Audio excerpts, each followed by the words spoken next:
Қыздар, баршаларыңызға сәлем. Бүгін мен қазір ең танымал салаттардың бірі, яғни қызылшалы апельсин салатын өзімнің нұсқамда жасадым. Шыны керек, менің нұсқам өте қолжетімді, бірақ өте дәмді болып шықты. Жасап көріңіздер. Алдымен соусты жасап аламыз. Соусты жасап алу үшін қажетті ингредиенттерді мен астына жазып кетемін міндетті түрде. Ол үшін бөлек бір ыдыс аламыз да, сол ыдысымызға бірінші қантымызды салып аламыз. Кейін тұз саламыз.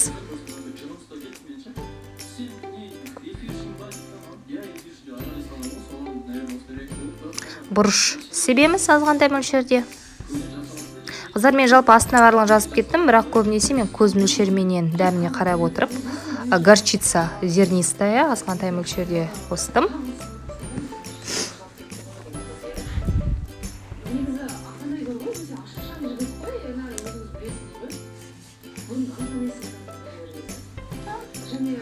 Бал қосамыз.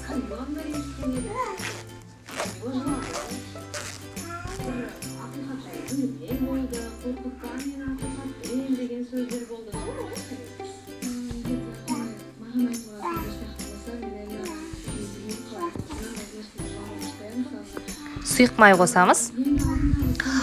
Жалпы негізі бұл жаңағы оригинал рецепте сұйық май қосу тиіс, және де оливковое масло қосуға болады, бірақ менің қолымда ол май болмады, сол себепті мен сұйық майды қостым.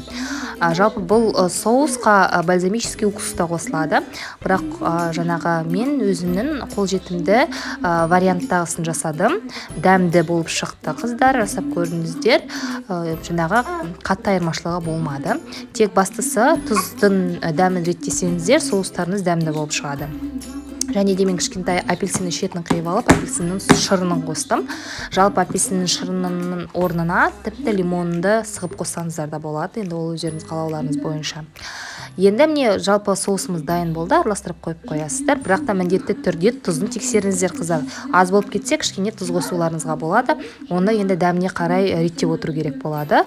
Ал қалғаны жалпы осы жаңа құрамда болып қалады, еш өзгеріссіз.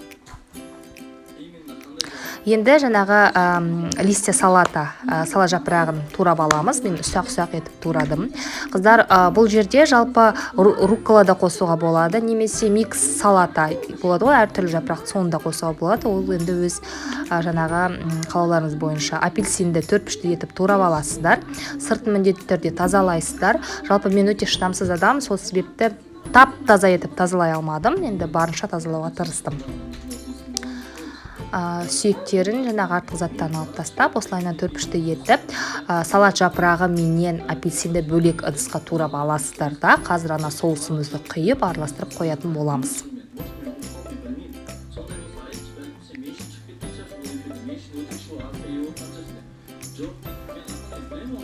Кейін соусымызды құйып араластырып қойып қоямыз. Болды, дайын.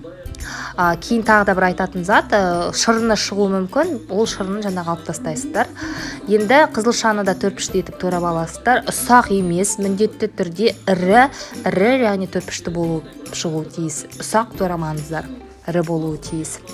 Және де мен фетакса қостым. Жалпы фетаксаны кішкентай моцареллалармен де жаңағы алмастыруға болады, бірақ қол жетімдісі бұл фетакса болды. Сол себепті мен фетаксаны қолдандым.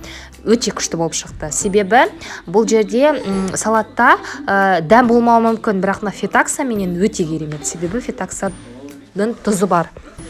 Күшті болып шықты. Фетаксаны да 4-3 етіп турап аласыздар. Менде жаңа басында пышағым кішкене қызылшаныкі болып қызарып қалды аздап. Осылайынан жаңағы 4-3 ірілеу қылдырасыздар, ұсақ қылмаңыздар, ірілеу, тіпті апельсиндеріңізде ірілеу болуы тиіс. Болды, дайын. Енді табақты аласыздар.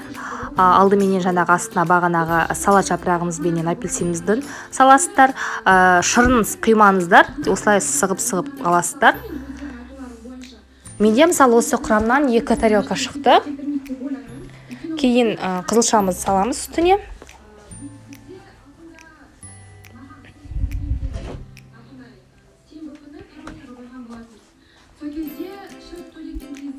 Кейін осының үстіне жаңағы фетаксамызды саламыз.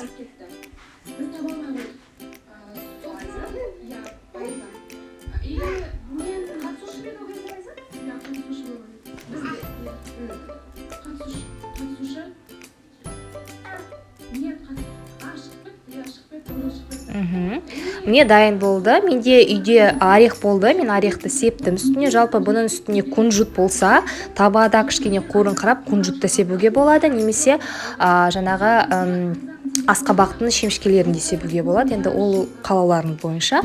Болды, дайын болып шықты. Өте дәмді қыздар. Бастысы қолжетімді ингредиенттерден, себебі бұл салат жалпы ішіне қосылатын құрамдағы ингредиенттер оригиналды рецептте кішкене қымбаттау. Мен өзімнің қолжетімді түрін жасадым. Маған ұнады, отбасыма да ұнады, дәмді болып шықты. Фитоксаның тұздылығы менен, қызылшаның жұмсақтығы менен салат керемет болып шықты. Міндетті түрде жасап көріңіздер. Сіздермен болған мен